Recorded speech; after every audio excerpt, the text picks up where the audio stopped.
Hey guys, it's Simon with Trade and Perform Coaching, doing the trade review for last week really and kind of giving a larger overview. And instead of going over a very specific trade, I want to go over some broader concepts. Before we jump into that, let me throw up the basic disclaimer that I have to put up every time. If you want to read it in detail, you're welcome to pause it and look through here. But basically it says past performance is not indicative of future results. Don't trade money you cannot afford to lose. This is for educational purposes only, and consult your registered financial advisor and your risk trading plan before ever investing or trading in any financial instrument. The goal of the videos, right, and the goal of the trading room, my one-on-one coaching, and just everything I do in general is to help traders break the boom-bust cycle, right? Because everyone finds markets where they make money. The real challenge in being a day trader and any kind of really a swing trader or any other type of trader is holding on to your gains when you have them. How do you do that? And the answer to that question is actually quite simple. It's process. You take an edge, you wrap it around a process that limits the amount of decisions you have to make in real time. You really know what you want to do before the market gets there. The only question is whether the market's going to get to your trade location, right? But you know what you're going to do and you know how you're going to manage it, right down to size, stop, the number of trades you're allowed to take in a day, where your line in the sand is, where you won't violate it. And then after you have that, what you work on is the constant mental discipline of getting better and better at executing your plan, right? And so there's two kinds of traders in day trading. There's ones that are still all over there kind of riding that up 50%, down 50% or more, which is, in my opinion, unsurvivable. And then there's ones who've gotten the, hey, when the market's on fire, I make a lot of money, and when the market's not on fire, I play defense, and when I don't understand the market, I pull back, and I wait till I do see a setup that I understand, right? And so in my now 5 years, I think, of coaching one-on-one, really retail traders as opposed to just simply professional traders, it's either people who are willing to define what they do and protect their assets, right? And really can start to discern when the market's in their favor and when it's not in their favor. And then when it is in their favor, they press full on hard, right? When it's not in their favor, they play defense. They lighten up, they pull back, right? And they don't drill themselves in the hole. And number one rule, they don't blow up, right? If you draw down 30%, you're going to have to make way more than 30%, 60%. 30%, I believe, requires that you have a 50% gain to cover your 30% loss, right? So a 50% loss means you have to have a 100% gain. Those are hard numbers to get. So when we're going through this, or keep in mind, right, the objective, you don't have to draw down. 100% gains are hard, right? Most professional CTAs are aiming for 7% to 20%, somewhere in that range per year, right? So get a realistic goal of what you can achieve, and I can tell you that 100% returns are doable, but only through extreme discipline. And it doesn't do you any good to get a 100% return if you're going to give a 50% refund back to the market, right? So let's jump in. The market changed on a dime the last couple of weeks, and it's something I really want to point out in getting started, right? So this is not going to be a video. I am not a trader that says trade right here, make millions of dollars. It's not what I'm about. I'm about getting guys consistently profitable and finding and in the charts providing key trade locations. So I'm going to show you that. So the first thing I want to show is people got really bearish on NQ, and if you'll go back to when the market looked like this, we had broken a key swing low, right? And people were just really bearish down here. We kept, especially on this day when we closed at the low, and this is a great example. If you look through here, the market only closed, I'm talking about the NASDAQ 100, closed at the low right here.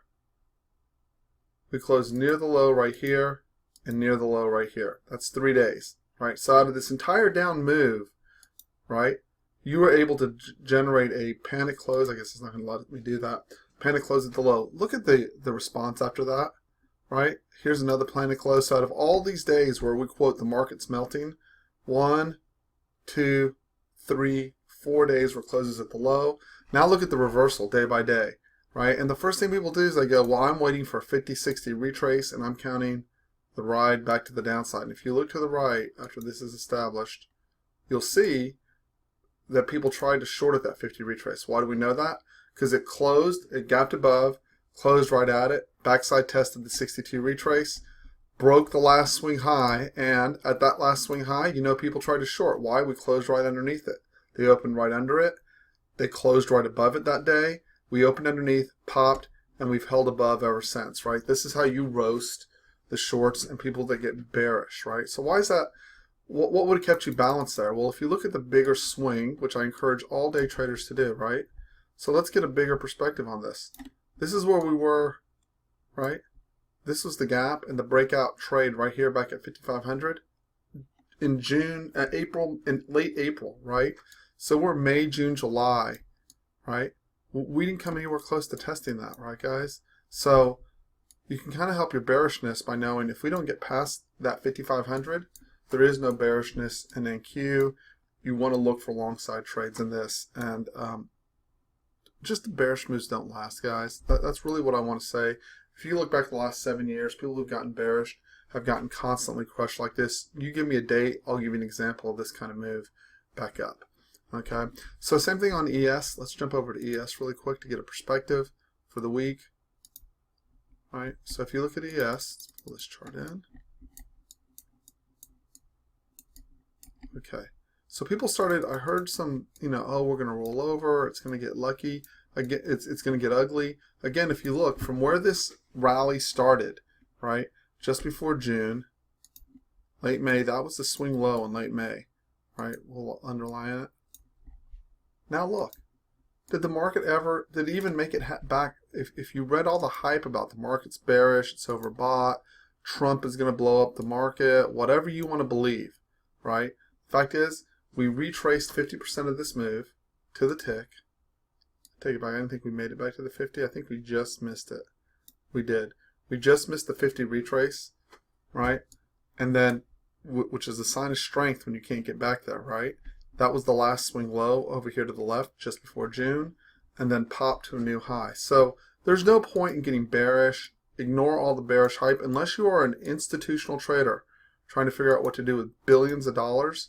Ignore it unless we get back below 2451. That's the first step, and then next you have to get below 2400. There's a lot of work to do on the downside to make this market bearish. Remember, most market crashes come from markets that are already down. There's only been one example from the high. And what you want to separate, so this is important, no matter what kind of trader you are, is you want to separate the emotion of the market, of what you hear, right? We get so blasted by information, right? So break it down to its core. What is the market actually telling you? What's the visual? We can't get past the 50 retrace. All the talk and all the hype and all the news, turn that noise down. Get internally centered on what the market's actually telling you.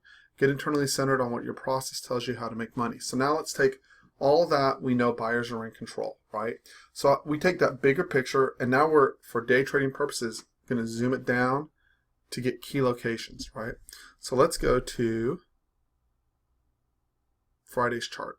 Let's see if I can find it here real quick. In case of too many screens. Let's see, 721. And there we go. Okay. So here's Friday's chart. So the first thing that you will notice about Friday's chart, there's two zones when we trade in the room. So this is tick. Let's get rid of it. Let's lower the tick. I guess we don't have to get rid of it. But let's at least lower it down so it doesn't interfere in our what we're looking at. And then let's open this up just a bit. Okay. So the yellow zones are the second highest zones. The white zones are the highest zones. That's what we're keen off of. I would expect this evening rejection out of the 2471.50 to 2473.50 when we open up. Obviously, I want to lean harder on my longs than I do on my shorts, but I still expect 2 points out of each location, and for the market to at least take a good pause out of these key locations, and I would expect that this evening. So on Friday, so the yellow is the second highest odd zones, right? So on Friday, you'll see the little blue line's the opening print. We push down immediately into the yellow zone. So what I want to ask from a trading location, right? That zone is 2 points wide. The stop I use in my own trading, again, this is for educational purposes. What I'm doing is sharing my trading plan. what the hope would be from the people like Coach and the people in the room is that you take my trading plan for my execution, you find out what you're comfortable with in your own trades, and you learn to understand and take that knowledge and then make it your own and adapt it and then write out your own trading plan and follow your trading plan day in, day out, right? So I want to show you this. We push into the yellow zone, immediately push out. We roll out from 24.65 and a quarter all the way up to 24.67 and a quarter, 2 points out of the zone. It would have been hard to get the 2 points because you'd had been on the ask, and I'm not sure whether you would have gotten filled, and you would have had to trade within the first 5 minutes. So some people say, well, I don't trade in the first half hour, and that's fine, right? But nonetheless, what we're trying to measure is whether the zone provided key trade location, and it did. And you got to remember, it's summertime. The character of the market's going to change. Normally what I would expect, right, in a non-summertime environment is that we would have pushed in and then pushed all the way out and really come right up to this point out of the gate. That doesn't happen in summertime because we have fewer participants. It's not a big deal. You just have to know the price action will be different and be at peace with that, right? I'm going to say it again. The price action will be different in the summertime. We're going to do a lot of this back and forth sway stuff, right? But the key locations do hold, right? And then if we were going to short, we would have targeted the white zone for a short. We never got it. And that made perfect sense. If you think about it, only the most uber aggressive shorts, this was Globex high, right? Globex high is a visual location. There was nothing key at Globex high. And why do I know there was nothing key at Globex high? Because we blew right through it later in the day, right? Versus the yellow zone that never got pushed through, right? So this was okay resistance. The target of the charts is to find the highest odds trade locations. Let's go look at NQ really quick, right? Here's the NQ chart, right? And you will see on NQ, I think we actually didn't push into the white zone or into the yellow zone. Let's see here. So this was Thursday's high. You can see we gapped down. There was no zone here at all, which is fine. Sometimes there are no zones. The idea is to look in the room, just so you know, we have, let me pull this up. We have ES, NQ, CL, the 30-year note, and the euro, right? So I'm going to go through all of these before we're finished. But the point is, there was no key location. And the other point was, so remember coming into the day, we're focused on long side trades. Why? Because the market's not falling apart. And this is important. People saw this gap down, right? They saw, oh, we fell below the old swing high trend point. And I wrote this is a visual trap point. Why is that important? Because the zones are based on volume and time, right? The visual trap points are where retail traders tend to trade, and it's difficult. That's why they tend to get overshot, overrun, back and forth, and you tend to get stopped in those locations. These trades tend to be 50-50 trades or make you really nervous about whether your location is going to work, and it's why I tend to avoid them, right? I don't even want to scalp in them. Why? I'm trying to narrow my range of focus so narrow that I know that I have a 70, 80, or 90% win rate out of those locations, right? So let me give you an example of that. This didn't hit. So let me show you on the bonds, which was a good example. Here's the white zone. Actually, let's just use, well, we can use both. They all worked. So here's the bonds on Friday. Let me make sure I'm on the right date here. I am not. 7/21. There we go. We can close this down.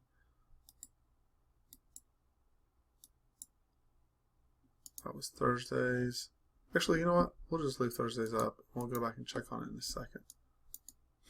How I frozen my computer. Hold on one second here.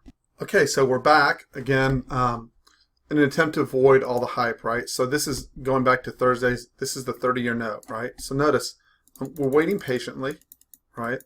And note how the bond's rallying, right? So here's the zones, right? This lower zone never gets hit. First tag into the zone, now it's bonds, they move slower, right? This is initially worth a 3 to 4 tick scale, and then eventually over from 29.30 seconds, right? We roll all the way past 19.30 seconds, 10 ticks. So that's worth a potential, right? Potential $300 or more per contract, right? Depending on how you scale. Now, obviously, if you scale 3 ticks, it's worth about $100 a contract.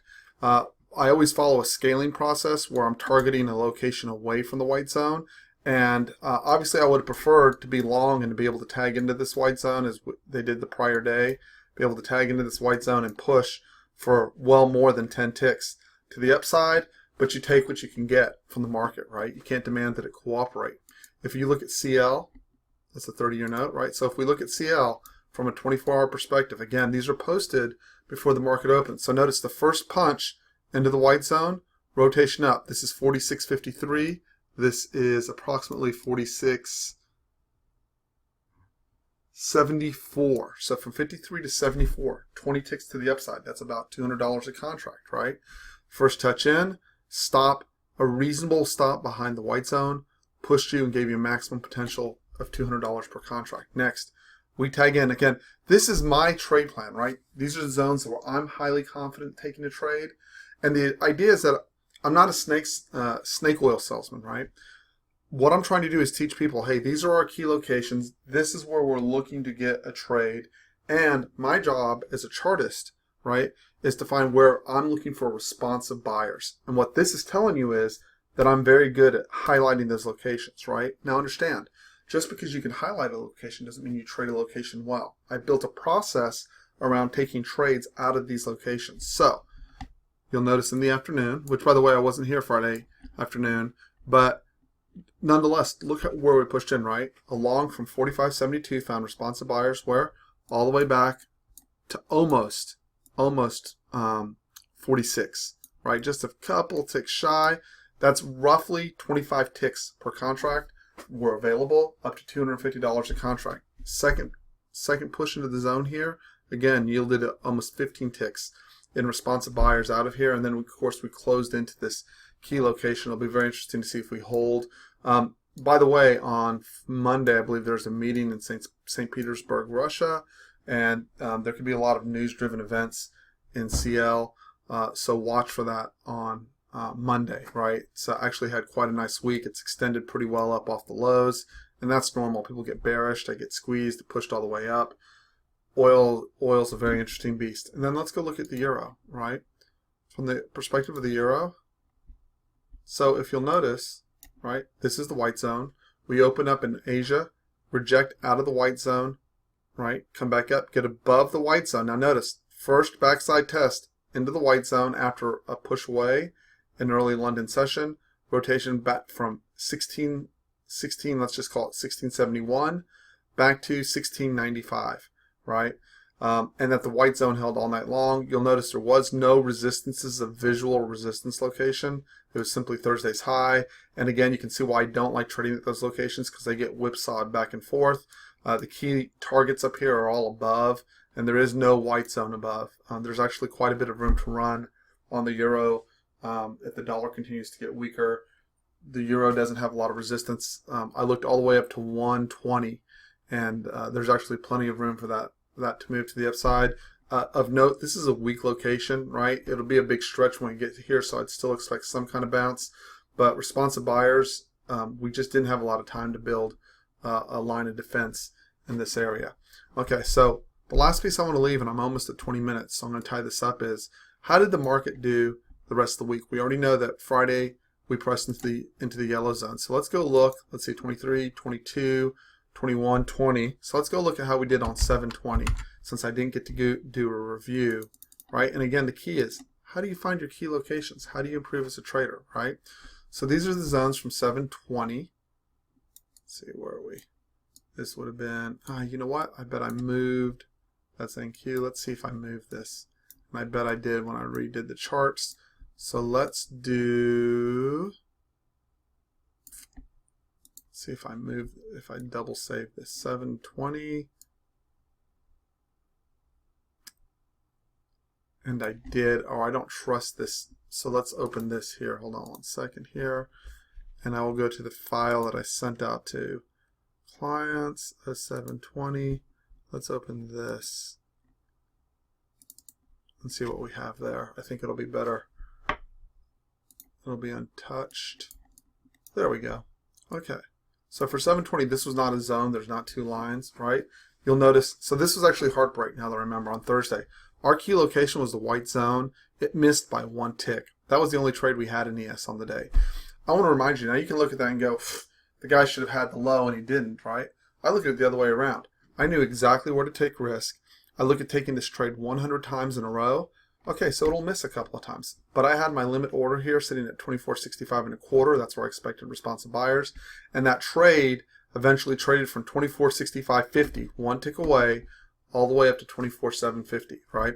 So let's do it this way. Let's go look at the day. Let's go look at NQ and see if NQ set up anything that date. There we go, 7:20. Let's open this up and see how chart did. So if we look at this, here's the 20th. First touching the white zone, key location, responsive buyers from 59.20 all the way back up to 59.30, right? 10 tick rotation, that's worth about $200 a contract, right? We get underneath the white zone, backside test, failure to close back above the white zone, rejection from the back of the white zone or from the front, right? So this is important, right? This is an important distinction. And again, I know the guys in the room watch this, so I want to be clear in what we do. I would not short this. And the reason why is I usually want negative space. Even though I consider this now tested from underneath, I want the test to come from a stretch. There's nothing for me to do here. This technically made up a backside test into this location and a 50-60 back. And remember, buyers are in control in NQ. I'm looking for reasons to get long. So the idea is one touch to the long side. That was my trade. Everything else worked off of visual locations. And again, when we're slow and grindy like this, that tends to work more, right? But when the market gets more volatile, those visual locations get wiped out. Retail traders get killed in those locations. My idea is to find the key location where I can find responsive buyers, have a high degree of certainty. That was it right there at 59.20 for rotation back to 59.30. Again, it came in the first half hour. I can't determine how the market's going to break things down. I'd prefer that it hits later, but it's summertime, right? So let's go look at, let's see, that was the 20th. Let's go back to the 19th.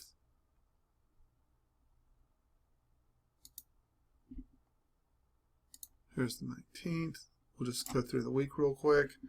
Again, the focus will be here on ES and primarily, right? So if you go back, here's the 19th, right? And if you look, we stated very clearly, there simply were no zones above here, right? We gapped, we drove higher. Green is the weakest zone of them all. There was no reason to short here, certainly. This was a gap up, buyers were in control, trend days up. I simply look to survive these locations. Again, this is why I'm not eager to short, the highs of markets. People just get run over on days like today. There was nothing to do. I believe we had a very similar picture in NQ. Let's go look really quick. There we go. Again, a visual location. The zones are yellow and white, and there was just nothing for me to do here. Again, this was a blender early in the morning on NQ, but it did end up pushing towards and closing towards the high of the day. Let's go look at one more here. The 19th. I believe we can go back and look at the 18th. There's the 18th.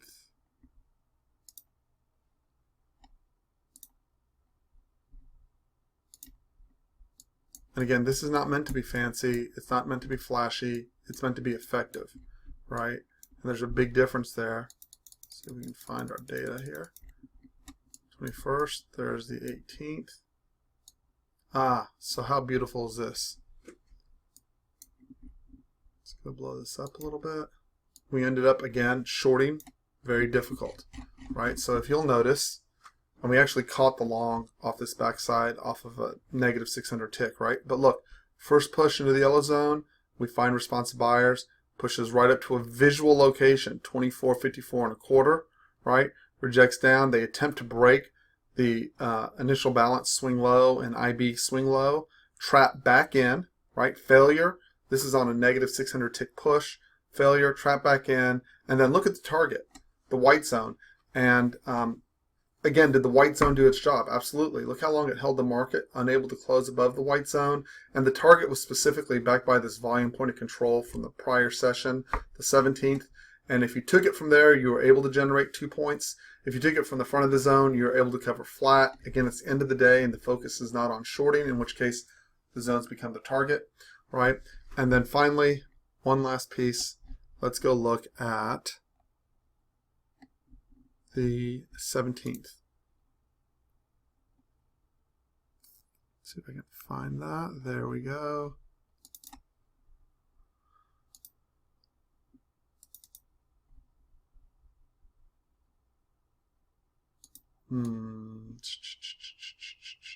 This does not look right.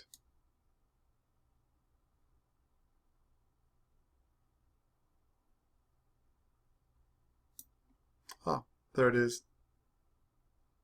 But it should say the 17th, not the 14th. Got it. I see I failed to adjust that chart.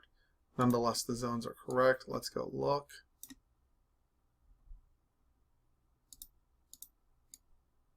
It's not letting me do that. Something is odd here. Let's do this. Okay, let's try this again.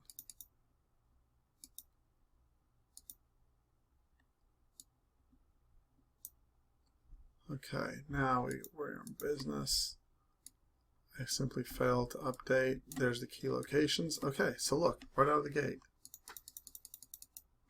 So this is the 17th. Here's the white zone. You can see we open just above the white zone, push in once, push in twice.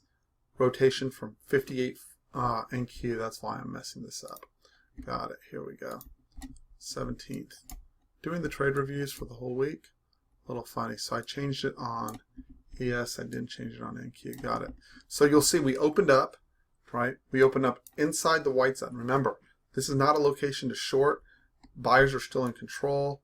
We open up and we just simply had a balanced day, right? And you see the white zone held as support all day long. This is key. I can't tell you how important it is. I trust the white zones implicitly to work. I'm happy to take a loss when they don't work for me. I expect responsive buyers from above and responsive sellers from below. And oddly enough, you can see on the 18th, because it's summertime, the white zone, right? So when we tested up to the back zone on the white zone from the prior day, rejection below. This is exactly how a white zone should work. It just took place over 2 days. Again, not uncommon in a summertime environment. Press up, reject down. This normally doesn't work this way. We take care of it all in one day, but you can see they came in, pushed up from above, came in, pushed down from below, and the market went on its happy way after that. So that's the review for the week. Right? I think that takes us all the way back to the 17th. Let me make sure I got that is the full week. It is. That is last Monday. Remember, Mondays are the slowest. Monday and Friday, slowest days of the week. Tuesday, Wednesday, Thursday have the most volatility.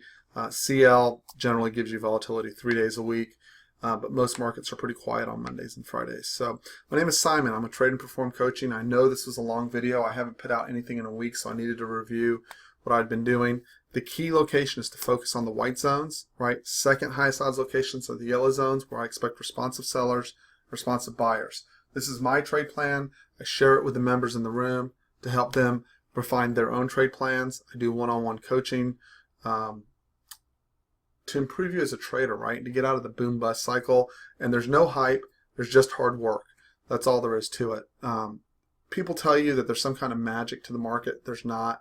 It's repeatedly finding good trade location, good capital management, following your rules, building process, and repetitive actions day in, day out, and understanding what the cycles are in the market and whether we're in narrow rotations or wide rotations. If you'd like to improve as a trader, or you'd like to come in and just see what it's like to trade with us for 5 days, or learn from us would be a more appropriate word.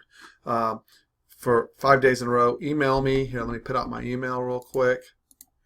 Caps, TRADENPERFORM @gmail.com.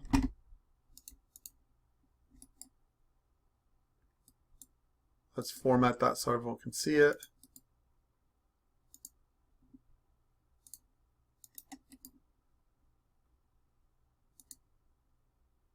There we go. TradeandPerform@gmail.com. Anyone who'd like a 5-day pass into the room, come join us. Calm, focus, center trading. Have a wonderful day, guys.